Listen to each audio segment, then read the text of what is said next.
Welcome to the B&E Show. I can keep watching that. Welcome to another week. Over and over. That was awesome. I love Very it. nice. Very nice indeed. The intro is getting better and better every week. Errol, what's your last name? I mean, it just says your first name there. Errol. Listen, it's El Presidente. El Presidente. You got to go by El Jefe next time. This could be good. El Jefe. Good. No, someone else called you out. I said that's the wrong name on LinkedIn. I know an El Presidente, and it's you. Only you. Stop it. Stop Only it. you. We can't be chasing people down for I mean we could. I mean, why not? Of course we can. So definitely do it.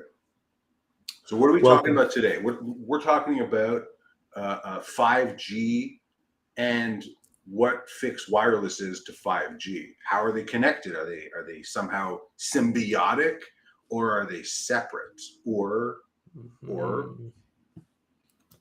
well, it's a little mix of both, right? It's mostly separate, I would argue, but depends on how you want to describe 5G. So let's talk about 5G is first. Let's get that.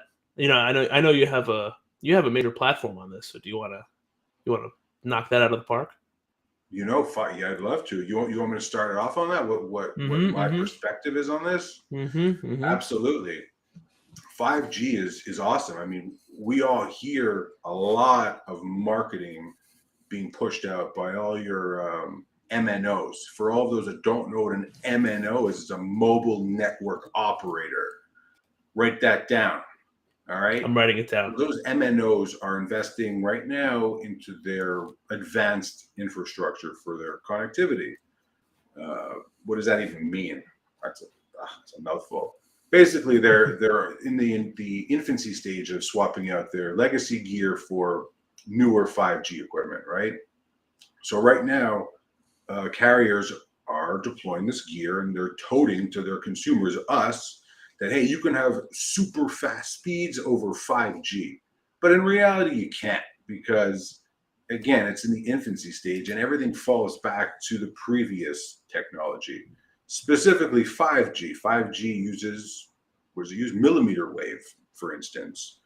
Millimeter wave is what? It's a very narrow connection, meaning you have to have a point-to-point connection that can't be severed. As soon as you move with a millimeter wave connection, it gets severed, and then you fall back, the cell phone will fall back to the traditional 4G LTE speed, meaning you're not going to have that crazy fast download speed. I'm not even going to say symmetrical speed, because I don't believe that 5G delivers symmetrical speeds. I think that the download speed is super fast, like 1 gig, but the upload speed is still only, 50 meg. Correct me if I'm wrong. No, I agree with you. I mean, we have anecdotal evidence, right? We all have the newest generation phone, and we're lucky to live in the New York metropolitan area where they do lots of tests to show you that 5G is available in Times Square. Then you walk around and it's not so hot. It's not. You can't run your business on it, right? So what a lot of people are pushing now is you'll get a gig download everywhere.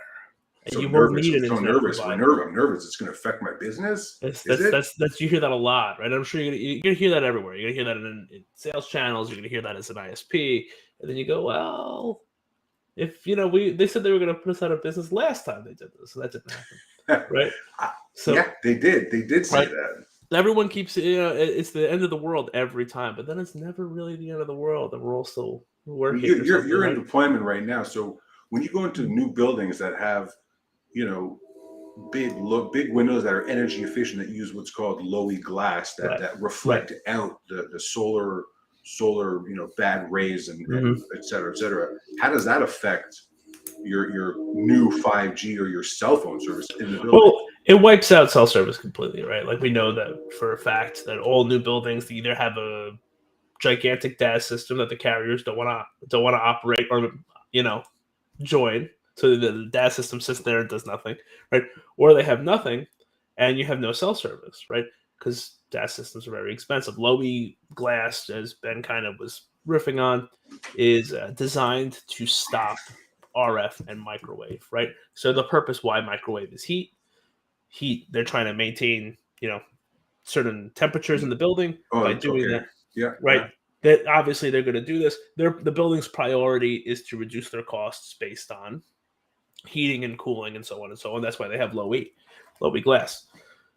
It's bad for carriers. Well, Bad for do you want to ISPs. just quickly say what low E glass is? What is low E glass? What is it? It depends on the manufacturer. It's essentially like a silver compound that it's sprayed on the interlayer of a window. This is lots. It gets very technical. It's two So types of glass technical for together. everybody. You can Yes. tell when you look at a window and it's got a slightly bluish tint, and then if you touch the window and it's cool, and it's like been baking in the sun all day and the window is still cool, that's a low E glass. You're not That going to means you're going to have poor cell phone or cell reception service. in the building. Yeah, you pretty much couldn't shoot any kind of signal through that window, right? Unless it's very like specific signals. Interesting. Doesn't exist, right? Not available to us.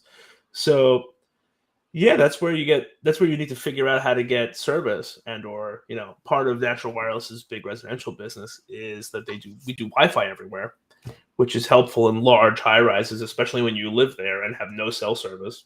Right. So you have Wi-Fi calling, right? And you use Wi-Fi calling because there needs to be a building-wide Wi-Fi system, which is what we do. But when you're talking about 5G, 5G will tell you, oh, listen, we're going to fix this. They're not going to fix this, right? Like arguably 5G is impacted by you holding your phone, right? Humans are mostly made of water. If the antenna is here, right, and your hand is over the phone, you got a problem. Your 5G signal is going to So that means the Feel carriers are going to have to provide a piece of equipment for their customer to put in their own home in order to get service. But right. What I find is comical is that they're going to provide you a device that they're going to ask you to plug into your own internet connection in your own home. And then they're going to say, okay, we're going to use your own internet service and say you have 5G on your cell phone, and we're still going to charge you for the bandwidth you're using over your own internet connection. Can you tell me how logical this is? Don't do this, people. It's a bad idea. It's a illogical. It's insane that the carriers want to charge their consumers to use their own internet service. Exactly. It's great salesman work, but it's not so good for your consumers, right? It's baloney. It's honestly, that's insane. Right? You think about it, you're like, ooh, I'm double paying. Who came up with that? Who came up with that? How desperate are they to say they have service somewhere? And it just kills me. I had that problem in my own house, and they sent me this big device, this extender thing, and I was like, well, you're charging me to use my own bandwidth? I'm like, get this out of my house. I mean, you should be paying me to plug this in. Right? Yeah, that ain't gonna happen. That ain't gonna happen. And, well, I mean, if you think about it, why does that exist, right? Because building a DAS system is very expensive, right? So especially with 5G, and just so people would know what it is, DAS is distributed antenna system, right? So that's how you'll see antennas, like if you work in a high rise or if you live in a large apartment building or something, right? You'll see antennas. If you go on a subway in a metropolitan area, you'll see like these dishes that are like slightly larger than smoke detectors. They're also often labeled "Do not paint" because paint is bad for antennas. Oh yeah, Ben likes when I talk with my hands, right? Very animated. Yeah, and what's important about this is the way that DAS systems are constructed now are not built with 5G in mind, right? So the way that 5G works is it's probably not going to effectively pass through a wall, right? They're going to say it is, but like in testing, is that really going to pan out? We don't really know, right? Hasn't been deployed in a systematic way. So if you need to have an antenna in every room to get your 5G speeds, it's not going to happen. Yeah, right. Yeah, it's just look at it from our perspective, from a fixed wireless perspective. We've been doing it for a while, right? If people want ultra low latency, they want symmetrical internet access, they want a dual path connection, and they don't want fiber, they don't want coax, they may already have that or they can't get it. Fixed wireless is the solution. It's like going to the top of the hose and sucking on the big fat pipe instead of sucking on a pipe at the end that's like teeny tiny. That's basically what your phone is, and that's what your home is.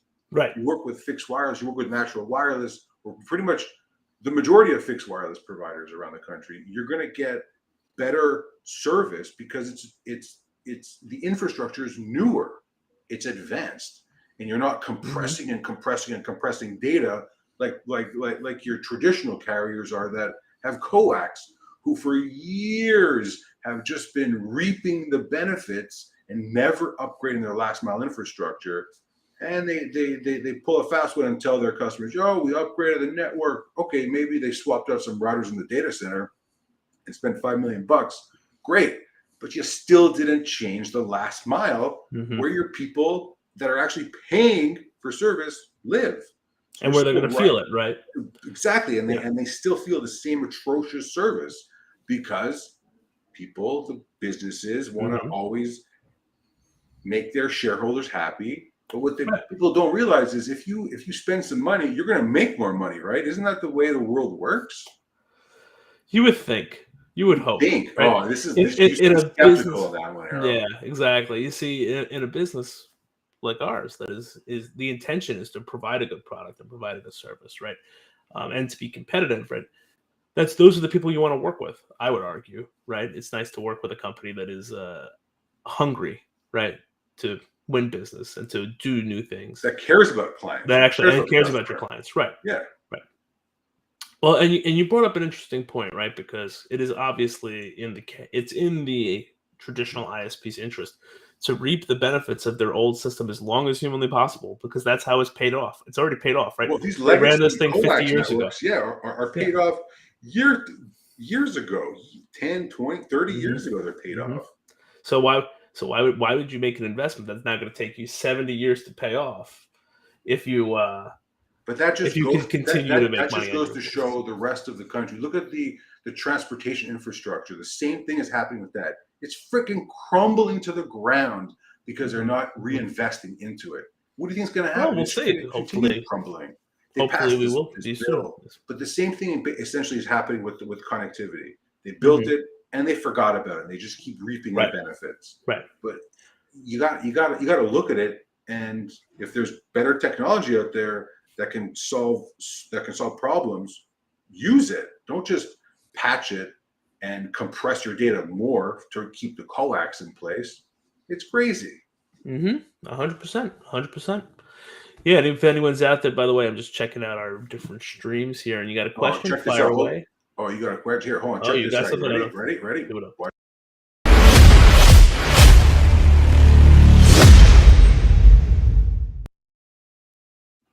Oh, how about nice that? break there, Ben. Nice break there. Blew my eardrums out every time. There's no warning. Just obliterates my eardrums. You just gotta lower the volume on your headset. No, I refuse. I don't like taking corrective action. I like to just. I like that. That was bam, bam, bam. It looks good.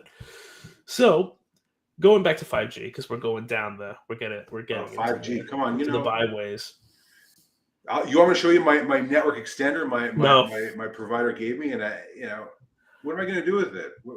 Honestly, the 5G is a glorified what? What is it? What's 5G? 5G is a glorified LTE, right? So let's read the reason why we're talking about 5G today is especially if you're in like the event industry, if you're in an office with a small number of people, right? And you're potentially moving around a lot.